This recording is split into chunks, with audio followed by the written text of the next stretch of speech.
মেঘ বলতে আপত্তি কি? বেশ, বলতে পারি। ছাদের উপর মেঘ দাঁড়াতো ফুল পিসিমার বাড়ি। গ্রীষ্ম ছুটি চলছে তখন।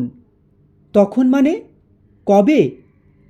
আমার যদি 14, মেঘের 16-17 হবে। ছাদ থেকে হাত ছানি দিত, কেরাম খেলবি, আয়। সারা দুপুর কাহাতকার কেরাম খেলা যায়। সেই জন্যেই জোচ্চুরি হয়। হ্যাঁ, জোচ্চুরি হতো। আমার যদি 14, মেঘের 15-16 মতো। ঘুরিয়ে দিতে জানত খেলা, শক্ত ঘুঁটি পেলে। জায়গা মতো সরিয়ে দিত আঙুল দিয়ে ঠেলে। শুধু আঙুল? বোর্ডের উপর লম্বা ফ্রকের ঝুল। ঝপাত ফেলে ঘটিয়ে দিত ঘুঁটির দিক ভুল। এখানে না ওখানে, হ্যাঁ এইটা না ওটা। ঝাঁপিয়ে পড়ে ছিনিয়ে নিল ঘুঁটির বাক্সটা। ঘুঁটিরও সেই প্রথম মরণ। প্রথম মরা মানে বুঝবে শুধু তারাই যারা ক্যারাম খেলতে জানে। চলেও গেল কদিন পরেই।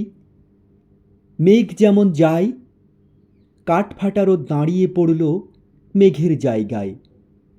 খেলা শেখাও, খেলা শেখাও, হা পিত্তেশ কাক। কলসিতে ঠোঁট ডুবিয়েছিল, জল তো পুড়ে খাক। খাক হওয়া সেই কলসি আবার পরের বছর জলে ভরল কেমন তোমায়? থামো, এসব কি কেউ বলে? আত্মীয় হয়। আত্মীয় হয়? আত্মীয় না ছাই? স্পষ্ট করে বলো এবার, সব জানতে চাই। 2-3 ক্লাসের বয়স বেশি।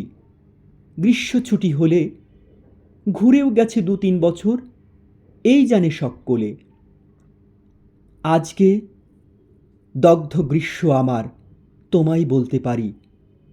মেঘ দেখতাম ছাদের ঘরে ফুল পিসিমার বাড়ি।